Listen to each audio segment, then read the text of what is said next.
Selamat pagi, salam sejahtera. Sebelum saya memaparkan rancangan aktualisasi, terlebih dahulu saya akan mengucapkan terima kasih kepada yang terhormat Bapak Freddy Herikson SO selaku penguji, Bapak Yusra Effendi SE MSI selaku coach, Ibu Rosti Sidabariba SP selaku mentor.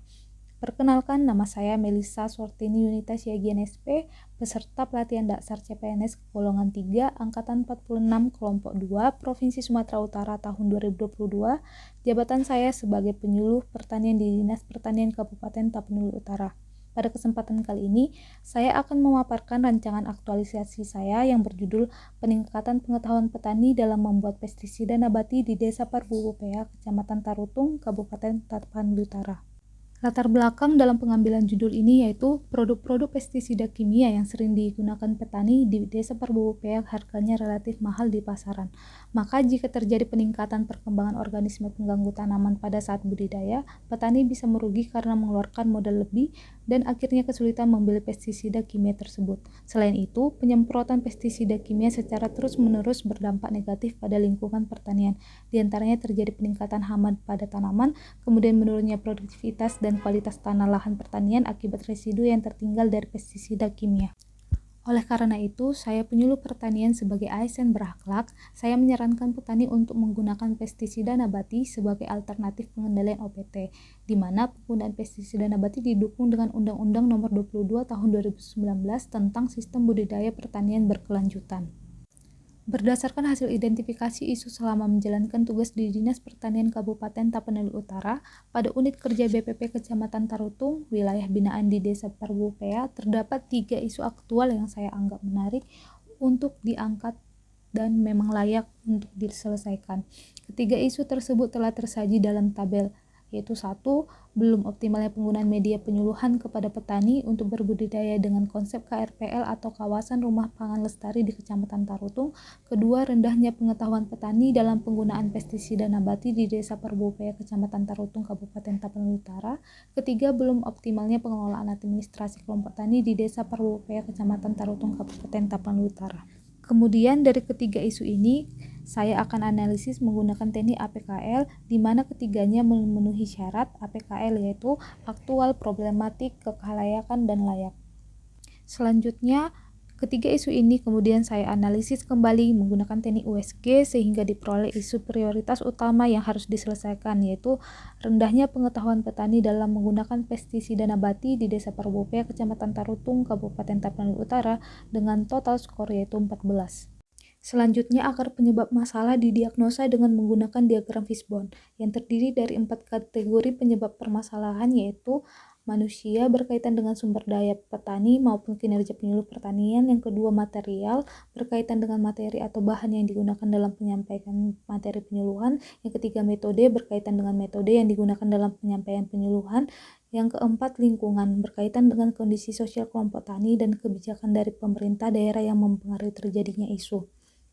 Dari analisis diagram Fishbone ini ditemukan 10 akar penyebab masalah yang mengakibatkan rendahnya pengetahuan petani dalam penggunaan pestisida nabati di Desa Parbuupea, Kecamatan Tarutung, Kabupaten Tapanuli Utara. Adapun dampak isu aktual yang terpilih diantaranya 1. Potensi meningkatkan OPT. 2. Populasi musuh alami akan berkurang di suatu wilayah. 3. Terjadinya resistensi terhadap OPT. 4. Menurunnya hasil pertanian yang dibudidayakan dikarenakan OPT semakin meningkat. Kelima, produk pertanian terkontaminasi dengan senyawa kimia pestisida. Dan terakhir, biaya produksi petani meningkat. Penetapan gagasan yang saya pilih yaitu peningkatan pengetahuan petani dalam membuat pestisida nabati di Desa Parbuupea, Kecamatan Tarutung, Kabupaten Tapanuli Utara. Kegiatan kreatifnya 1. Membuat materi penyuluhan berupa leaflet tentang pestisida nabati sebagai alternatif pengendalian organisme pengganggu tanaman atau OPT. Kedua, melakukan kegiatan penyuluhan mengenai manfaat dan cara pembuatan pestisida nabati melalui metode demonstrasi cara kepada kelompok tani. Ketiga, melakukan pengaplikasian pestisida nabati terhadap tanaman petani. Keempat, membuat video tata cara pembuatan pestisida nabati dan diunggah ke media sosial. Dan yang kelima, melakukan evaluasi kegiatan penyuluhan. Sebagai seorang ASN, seperti yang kita tahu, tentu kehidupan kita harus berlandaskan nilai-nilai berakhlak. Nilai-nilai itu harus kita terapkan dalam kehidupan sehari-hari, termasuk dalam kegiatan aktualisasi nantinya.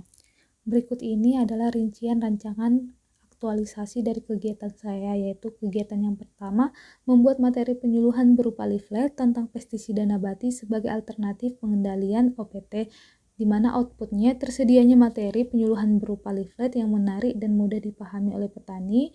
2. Dokumentasi. Keterkaitan substansi mata pelatihan yaitu akuntabel, kolaboratif, kompeten, adaptif, berorientasi pelayanan, manajemen ASN, smart ASN.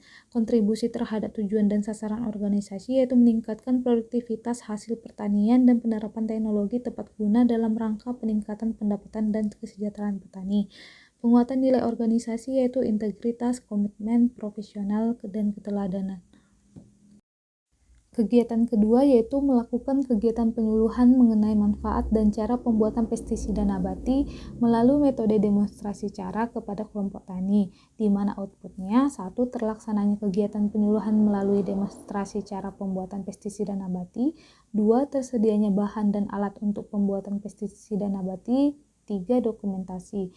Keterkaitan substansi mata pelatihan yaitu berorientasi pelayanan, kompeten, kolaboratif, akuntabel, harmonis, adaptif, manajemen ASN, dan smart ASN. Penguatan nilai organisasi yaitu kedisiplinan, profesional, dan integritas. Kegiatan yang ketiga yaitu melakukan pengaplikasian pestisida nabati terhadap tanaman petani, di mana outputnya 1. Terlaksananya pengaplikasian pestisida nabati, 2. Tersedianya pestisida nabati yang sudah jadi atau setelah proses fermentasi selama 2-3 hari, 3. Dokumentasi. Keterkaitan substansi mata pelatihan yaitu harmonis, adaptif, kompeten, berorientasi pelayanan, manajemen ASN, dan smart ASN. Penguatan nilai organisasinya yaitu komitmen, integritas, profesional, dan keteladanan. Kegiatan yang keempat yaitu membuat video tata cara pembuatan pestisida nabati dan diunggah ke media sosial, di mana outputnya 1. Tersedianya video pembuatan pestisida nabati dan dapat diakses petani, 2. Dokumentasi. Keterkaitan substansi kegiatan ini pada mata pelatihan yaitu 1. Kolaboratif, berorientasi pelayanan, akuntabel, kompeten, adaptif, manajemen ASN, dan smart ASN. Penguatan nilai organisasi, komitmen, keteladanan, integritas, dan profesional. Kegiatan yang terakhir yaitu melakukan evaluasi kegiatan penyuluhan, di mana outputnya 1. Terlaksananya kegiatan evaluasi pelaksanaan penyuluhan, 2. Dokumentasi. Kegiatan ini keterkaitannya terhadap substansi mata pelatihan yaitu kolaboratif, kompeten, harmonis, berorientasi pelayanan, akuntabel, manajemen ASN, smart ASN. Penguatan nilai organisasi yaitu kedisiplinan, profesional, integritas, komitmen, dan keteladanan. Yang terakhir adalah jadwal rancangan kegiatan. Kegiatan aktualisasi ini direncanakan akan dilaksanakan pada tanggal 29 September sampai 4 November 2022. Di mana rinciannya 1. Kegiatan membuat materi penyuluhan berupa leaflet tentang pestisida nabati sebagai alternatif pengendalian OPT dilakukan pada tanggal 28 sampai 9 Oktober tahun 2022. Kegiatan kedua, melakukan kegiatan penyuluhan mengenai manfaat dan cara pembuatan pestisida nabati melalui metode demonstrasi cara kepada kelompok tani dilakukan pada tanggal 10-16 Oktober tahun 2022. Kegiatan ketiga, melakukan pengaplikasian pestisida nabati terhadap tanaman petani dilakukan pada tanggal 17-23 Oktober 2022. Kegiatan keempat, membuat video tata cara pembuatan pestisida nabati dan diunggah ke media sosial dilakukan pada tanggal 17-31 Oktober 2022. Dan yang terakhir, melakukan evaluasi kegiatan penyuluhan dilakukan pada tanggal 24-4 November tahun 2022. Ibu Rosti Sidabariba SP dan Ibu Novensi Jabat SPT merupakan sosok role model saya dalam bekerja di Dinas Pertanian Kabupaten Tapanuli Utara.